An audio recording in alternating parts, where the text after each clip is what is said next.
يا أيها الناس كلوا مما في الأرض حلالا طيبا ولا تتبعوا خطوات الشيطان إنه لكم عدو مبين মানুষেরা শোনো শোনো খবরদার হারাম খেও না জমিনে যেটা আমি পবিত্র বানিয়েছি যেটাকে আমি হালাল বানিয়েছি ওইটা খাও হালালে বরকত দিয়েছে কে আর খবরদার শয়তানের পদাঙ্ক অনুসরণ করো না শয়তান তোমাদের প্রকাশ্য দুশমন ঠিক না হালাল খেতে বলেছেন যেটা জমিনে পবিত্র এটা আমরা খাবো যেটা হালাল ওটা আমরা খাবো হারামের সাথে আমাদের কোনো সম্পর্ক নাই এই সিদ্ধান্তে সবাই একমত তো সবাই একমত হালাল দিয়ে আমরা আমাদের জীবন চালাতে চাই রাজি আছেন তো সবাই তাহলে আসল হালাল এবং হারামের ব্যাপারে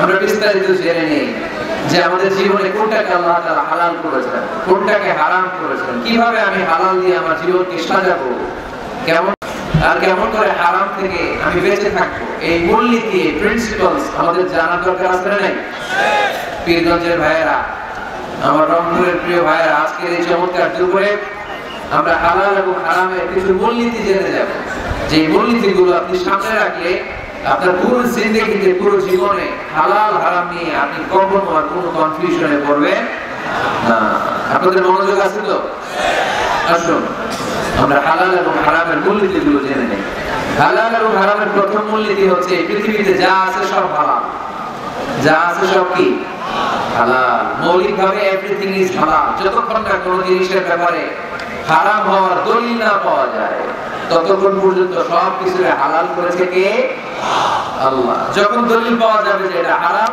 তখন থেকে আমরা ওটার কাছেও যাব না তার আগ পর্যন্ত সব হালাল ঠিক কি না বুঝতে পারছেন কথা আর হালাল প্রমাণ করতে হলে কোনো দলিলের প্রয়োজন হয় না আমি যদি বলি এটা হালাল কেউ যদি বলে হুজুর এটা যে হালাল দলিল কি দলিল দেয়া লাগবে না কিন্তু হারাম বলতে হলে দলিল দিতে হয় তাও যেন যেন দলিল নয় অকাট্য দলিল কোরআন এবং সুন্নাহর অকাট্য দলিল ছাড়া কোনো জিনিসকে আপনি হারাম ঘোষণা করতে পারবেন না এজন্য যারা বারবার হারাম হারাম হারাম হারাম বলে এদের কাছে যাওয়া যাবে না যারা আমাদেরকে আলো দেখায় যারা আমাদেরকে আশা দেখায় আমরা তাদের কাছে যাব আল্লাহর হাবিব সাল্লাল্লাহু আলাইহি ওয়াসাল্লাম বলেছেন বাশিরু ওয়ালা তুনাফিরু সুসংবাদ দাও মানুষকে দিন থেকে ভাগিও না ইয়াসিরু ওয়ালা তুআসিরু সহজ করে ইসলামকে উপস্থাপন করো ইসলামকে কঠিন করো না ঠিক না আওয়াজ করে বলেন তো ইসলাম পালন করা ইসলাম মানা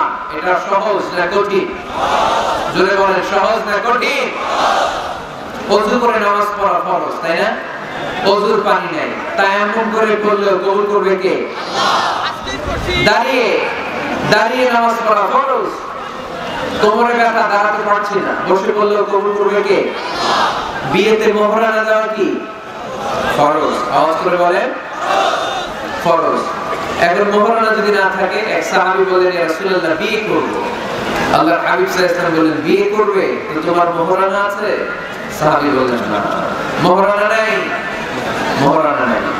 তো কি আছে কিছু নাই আল্লাহর হাবিব সাল্লাল্লাহু আলাইহি ওয়াসাল্লাম বলেন কিছু না থাকলে বিয়ে করবে কেমনে সাহাবী বললেন ইয়া রাসূলুল্লাহ বয়স তো আর বসে থাকে না বিয়ে তো করা লাগবে আল্লাহর হাবিব সাল্লাল্লাহু আলাইহি ওয়াসাল্লাম জিজ্ঞেস করলেন কোরআন থেকে মুখস্থ কোন সূরা টুরা পারো সাহাবী বললেন পারি এক যুবতী মেয়েকে জিজ্ঞেস করলেন এই কোরআন পারো সে বললেন না কোরআন পারি না আল্লাহর হাবিব সাল্লাল্লাহু আলাইহি ওয়াসাল্লাম বললেন বিয়েতে রাজি আছো মেয়ে বলল রাজি আল্লাহর হাবিব সাল্লাল্লাহু আলাইহি ওয়াসাল্লাম কোরআন জানা সাহাবী আর কোরআন না জানা এক নারীর সাথে বিয়ে পড়াইতেন বিয়ে শেষে মেয়েটাকে বললেন মা তোমার স্বামীর কোনো টাকা পয়সা সম্পদ কিচ্ছু নাই যে তোমাকে মোহরানা দিবে তবে তুমি কোরআন পড়তে পারো না তোমার স্বামী কোরআন পড়ে তোমার স্বামী তোমাকে প্রতিদিন কোরআন শিখায় দিবে এটাই মা তোমার বিয়ের মোহর সুবহানাল্লাহ এত আস্তে তাহলে ইসলাম পালন করা সহজ না কঠিন আরো জোরে বলেন সহজ না কঠিন মাইকম্যান কোন দিকে এই মাইকম্যান আরেকটু সাউন্ডটা বাড়াই দিতে হবে আরেকটু স্ট্রং করতে হবে তাহলে বোঝা গেল ইসলাম পালন সহজ ইসলামে সবকিছু হালাল যতক্ষণ না হারামের ব্যাপারে কোনো দলিল খুঁজে পাওয়া না যায় এজন্য যারা বারবার হারাম হারাম বলে এদের কাছে যাওয়া যাবে না। যারা আশা দেখায়, যারা জান্নাতের পথ দেখায়, যারা সুসংবাদ দেয়, তারাই ইসলামের সঠিক ধারক এবং সঠিক বাহক। চিল্লায় বলতে হবে, ঠিক কিনা? একদল লোক আছে সব কিছু বলে হারাম। আপনারা শুনলে অবাক হন, একটা সময় এই বাংলাদেশে কিছু আলেম সমাজ বলতো ইংরেজি শিক্ষা হারাম, ইংরেজি পড়া হারাম, বলতো না? বলতো। সময়ের বিবর্তনে, কালের আবর্তনে এরাই এখন ইংরেজি শিখে, আছে না নাই? এখন আবার হালাল হয়ে গেছে। কথা বলেন, ঠিক কিনা? এক সময় কিছু কিছু আলেম সমাজ বলতো যে রাজনীতি করা হারাম, এখন আবার ওনারা রাজনীতি করে, আছে না নাই? ওনারা বলতেন ইসলামী ব্যাংকিং এগুলো জায়েজ না, এগুলো হারাম, এখন আবার করে। তো এখনো যেগুলো ওনারা হারাম হারাম বলতেছে, 5-10 বছর পরে এগুলো ওনাদের কাছে হালাল হয়ে যেতে পারে। চিল্লায় বলে, ঠিক কিনা? এজন্য হারাম বলার আগে 100 বার ভাববেন, কারণ কোনটা হারাম ওইটা না বুঝে না জেনে ঘোষণা দেওয়ার দায়িত্ব আল্লাহ আপনারা দেয় নাই। আল্লাহর হাবিব সাল্লাল্লাহু আলাইহি ওয়াসাল্লাম বলেছেন হালাকাল মুতানাত্তিউন, যারা মুতানাত্তিউন তাদের ধ্বংস। সাহাবারা বলেন এরা আবার কারা? আল্লাহর হাবিব বলেন যারা ছোট্ট কোনো বিষয় নিয়ে ঘোষণা দিয়ে দেয় যে এটা হারাম, ওটা হারাম, ওটা হারাম, ওটা হারাম, এদের মুখের জিকির খালি হারাম হারাম, আছে না নাই? এই জিকিরটা একটু পাল্টাইতে হবে। হারাম হারাম না বলে জিকির করতে হবে কি? হালাল হালাল হালাল করা যাবে। মুসলমান সবাই রাজি আছেন তো? এজন্য রব্বুল আলামিন বলেন قل من حرم زينة الله التي أخرج لعباده والطيبات من الرزق।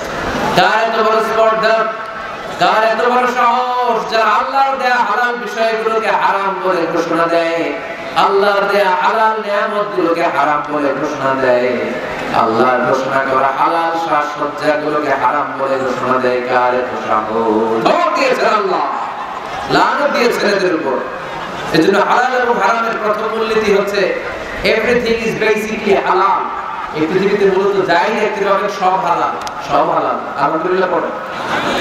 যতক্ষণ না এটা হারাম হওয়ার ব্যাপারে অকাট্য দলিল না পাওয়া যায়, আমরা এটাকে হালাল হিসেবে কনসিডার করব। সবাই কথা বুঝতে পেরেছেন?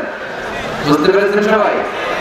হালাল এবং হারামের 2 নাম্বার মূলনীতি হচ্ছে আল হালাল ওয়াসি' গায়র আল হারাম।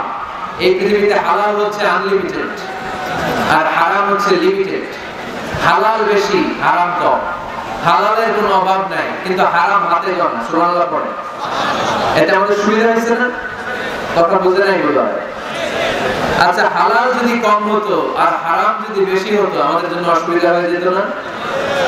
হালাল হচ্ছে অসীম, এত বেশি পরিমাণ জিনিসকে আল্লাহ হালাল করেছেন। এই হালালের মধ্যে থেকেই আপনার জীবনের আনন্দ, উৎসব, বিনোদন সব আপনি পরিচালনা করতে পারবেন। আওয়াজ করে পড়েন সুবহানাল্লাহ।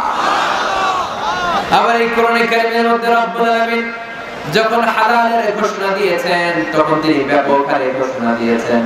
আবার এই কোরআনের মধ্যে রব্বুল আলামিন যখন হারামের ঘোষণা দিয়েছেন ব্যাপকভাবে দেন নাই। হারামের ঘোষণা কোরআনে আল্লাহ গুনে গুনে দিয়েছে। সুবহানাল্লাহ। হালাল ব্যাপক, হালাল ব্যাপক। উহিল্লাত লাকুম বাহিমাতুল আনআম। আল্লাহ বলেন এই পৃথিবীতে চার পাওয়া যত জন্তু আছে সব খাওয়া হালাল। সুবহানাল্লাহ পড়ে। ইল্লা মা ইতলা আলাইহিম, অল্প কয়েকটা ছাড়া, যেগুলো হিংস্র, যেগুলো ভয়ঙ্কর, যেগুলো বিষাক্ত, এরকম কয়েকটা ছাড়া যত চার পাওয়া জন্তু আছে সব খাওয়া হালাল করছে কে? তাহলে হালাল বেশি না কম? বেশি।